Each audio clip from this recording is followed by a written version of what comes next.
90이 다 된 어느 할머니를 만난 적이 있어요. 90이 다 넘으신 할머니죠. 이제는 그분의 손가락을 보니까 그 손가락이 굉장히 짧고 그 다음에 굉장히 끝이 이렇게 뭉뚱한 것을 본 적이 있었습니다.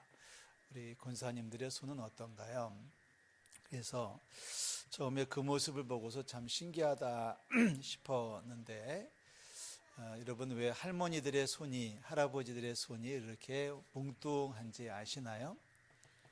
우리 어린이들, 우리 교회학교 친구들, 여러분들의 할머니의 손은 여러분들보다 훨씬 더 끝이 이렇게 손마디가 좀 짧은 것 같고요. 그 다음에 끝이 이렇게 뭉뚱한 걸 보실 수 있어요. 왜냐하면 나이를 많이 드셔서 그런 거예요. 나이를 많이 드셔서 많이 써서 일을 많이 하시다 보니까 이 손끝이 뭉뚱해져 있습니다.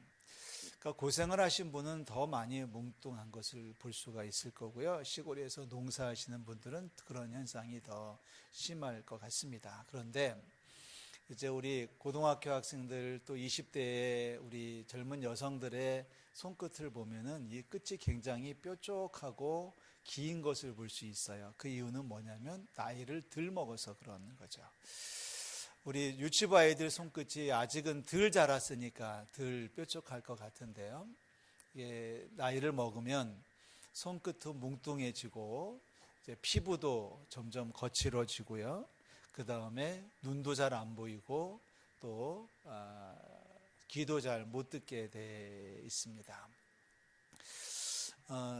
저희 아버님 살아계실 때 저희 아버님이 어느 날 집안에 있는데 한 밤이 되었는데 선글라스를 끼고 계셨어요. 그래서 왜 선글라스를 끼고 있냐 그랬더니 저희 아버님께서 하시는 말씀이 멋있지 않냐 그러시더라고요. 그래서 그게 무슨 멋이냐 그랬더니 알고 보니까 이게 선글라스를 끼는 게 멋으로 낀 게 아니라 연세가 그렇게 드시면 눈이 부시다고 그러시더라고요. 그래서 저희 교회도 새벽에 교회 오시는 분들 중에서 한두 분 정도가 선글라스를 끼고 오시는 분이 계셔요. 저는 그 마음을 알 것 같아요.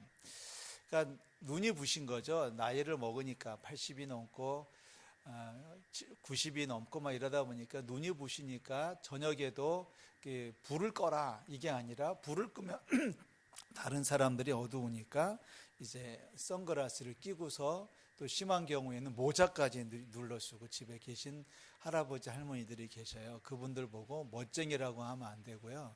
눈이 그래서 그런 거니까 우리 어린이들은 이해를 해 주셔야 돼요.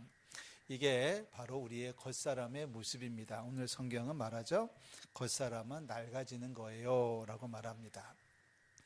자, 우리는 신앙생활을 하고 있잖아요. 우리 여기에 있는 우리 모든 친구들과 모든 성도들의 공통점은 예수는 그리스도이라고 믿음을 가지고 모인 하나님의 백성들입니다. 아멘. 우리 다 같이 한번 해볼까요? 예수님이 나의 주님이십니다.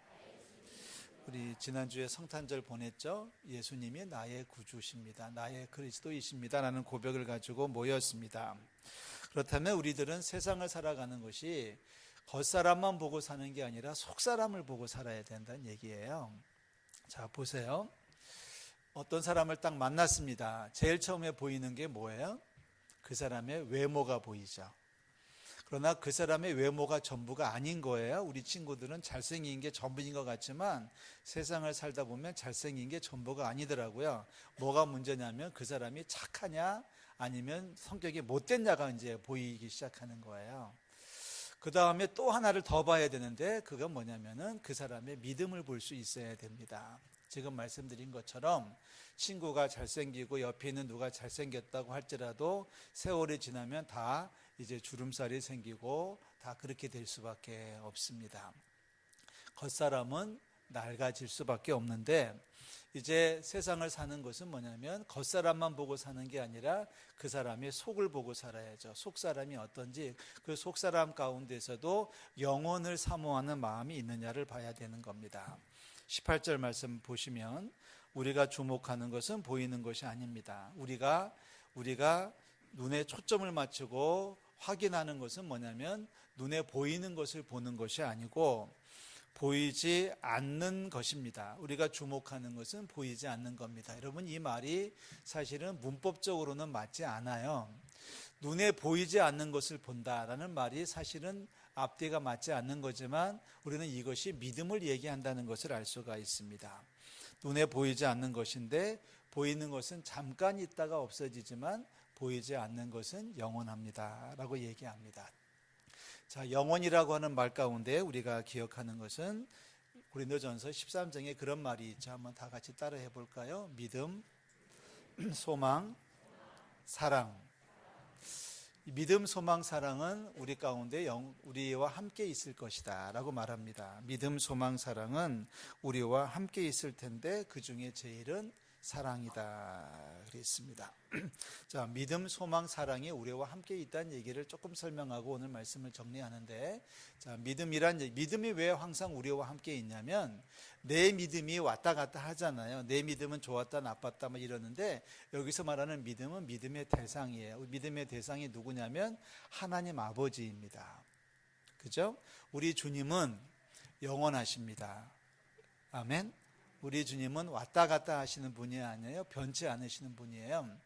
내가 좀 아프거나 내가 좀 문제가 생겼거나 내가 좀 실패했거나 내가 좀 사고를 당했거나 내가 그래서 인생에 낙심하는 상황에 빠져 있을지라도 하나님은 영원히 우리와 함께 하시는 줄로 믿습니다. 하나님은 어제나 오늘이나 동일하시잖아요. 주 예수님은 어제나 오늘이나 동일하시죠. 우리가 믿음이라고 하는 것은 내 상황, 우리는 그런 마음을 갖거든요. 내가 좀 잘못되면 하나님은 왜 나를 사랑하지 않는 거야? 하나님은 나를 지켜주지 않는 거야? 하나님은 지금 어디가 있는 거야? 라고 우리가 불평도 하고 의심도 하지만 믿음은 영원한 거예요. 왜요? 하나님은 영원히 우리를 지키시고 사랑하시는 줄로 믿습니다. 자, 믿음이 영원해요. 소망도 영원해요. 왜? 하나님이 우리를 향하신 소망, 우리를 향하신 하나님의 축복은 영원하신 줄로 믿습니다. 변치 않아요. 하나님 우리를 사랑하시는 그 사랑도 변치 않아요. 내 사랑이 영원하다는 게 아니라 나를 사랑하시는 하나님의 사랑이 영원한 거예요. 아멘. 믿음, 소망, 사랑, 이 세 가지는 항상 우리와 함께 있다는 얘기는 뭐냐면 내 믿음, 내 소망, 내 사랑이 영원히 있다는 얘기 아니라 나를 향하신 하나님의 사랑이 영원하다는 뜻이거든요. 지난 2018년 동안 고생한 분들도 있고 속이 상했던 분들도 있고 가슴 시린 분들도 있지만 하나님은 어제나 오늘이나 동일하신 줄로 믿습니다. 그 하나님 우리 가운데 소망을 두고 행하시는 줄로 믿습니다. 그 하나님은 여전히 우리를 사랑하시는 줄로 믿습니다. 이걸 붙들고 살자는 얘기죠. 눈에 보이는 것에 급급해서 내가 잃어버렸어요, 내가 실패했어요, 난 어떻게 하면 좋아요 하고 낙심하는 인생이 아니라 그럼에도 불구하고 여전히 그 자리에 계신 하나님, 그럼에도 불구하고 여전히 우리를 사랑하신 하나님을 믿고 그 믿음 안에서 살아갈 때 우리는 영원을 살아갈 수 있게 되는 줄로 믿습니다. 우리 교회학교를 이제 졸업한다고 끝이 아니잖아요. 한 학년씩 올라간다고 끝이 아닙니다. 우리는 지금 그렇게 눈에 보이는 곳으로 살아가는 게 아니라 마지막 날 하나님 앞에 사랑받는 하나님의 아들, 딸로 우뚝 설 수 있기를 주의 이름으로 축원합니다.